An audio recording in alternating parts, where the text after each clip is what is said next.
Welcome to Breaking Wire. Please subscribe the channel and press the bell icon for more updates. Picture a cold, gray morning at a busy international airport. Among the sea of familiar twin-engine jets, a massive four-engine aircraft appears, the Ilyushin Il-96. Its silhouette, with four engines and the Russian tricolor on its tail, stands out in a world of look-alike airliners. The Il-96 is more than just a plane. It's a statement of Russian engineering, robust, overbuilt, and designed for endurance. Born in the final years of the Soviet Union, it was built to connect a vast nation and project power abroad.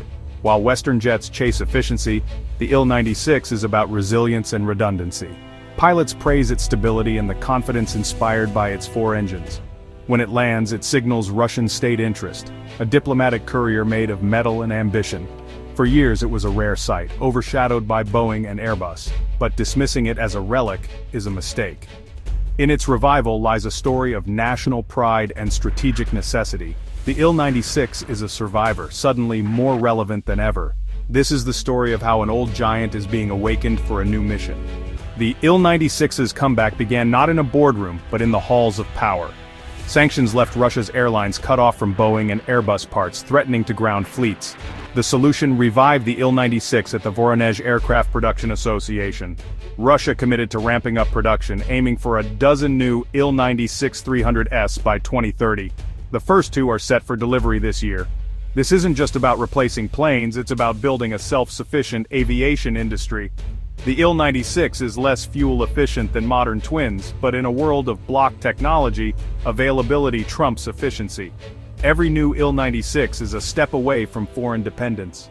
It's a multi-billion ruble investment in Russian engineering and sovereignty. Sanctions have forced a revival of industrial might, not collapse.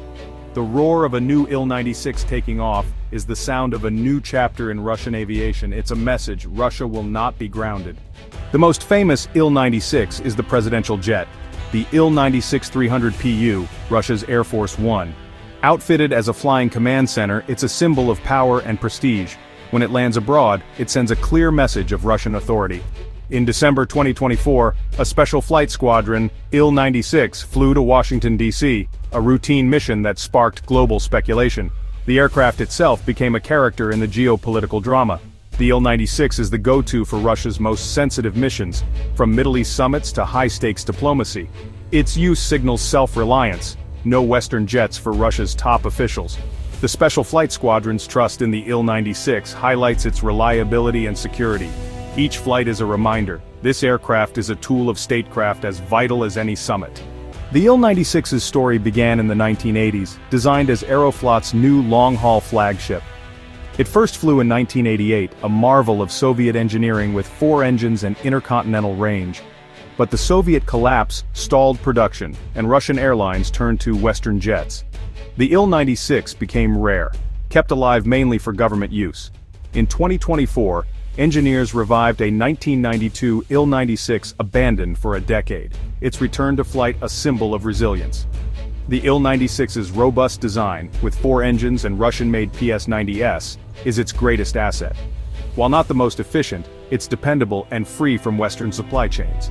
Its quadjet layout offers safety and redundancy, valued for presidential and remote flights. The Il-96's revival is a testament to Russian engineering and determination. It's not the fastest or sleekest, but it endures. Rediscovered, its old-school strengths are now perfectly suited for new challenges. The Il-96 is a survivor, built for tough times. The Il-96 is now central to Russia's strategy for technological and economic independence. Sanctions forced a shift from global integration to self-reliance. Reviving the Il-96 means revitalizing the entire domestic supply chain, from raw materials to engines. It's a national project, creating jobs and restoring lost industrial capabilities. In today's geopolitical climate, self-reliance is national security. A country that can't build its own long-haul jets risks isolation. The Il-96 ensures Russia can maintain vital air links, regardless of sanctions. It's a strategic asset, a bridge to the world that can't be shut down. This pursuit of aviation independence signals Russia's long-term vision.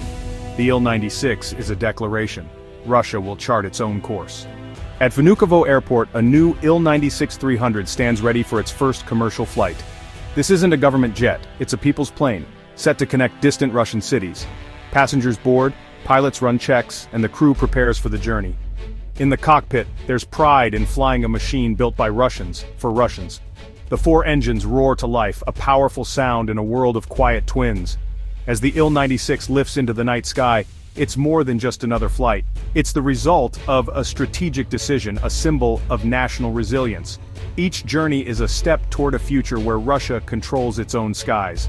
The Il-96, once a relic, is now the workhorse for a new era. It's carrying Russia into its next chapter on its own terms.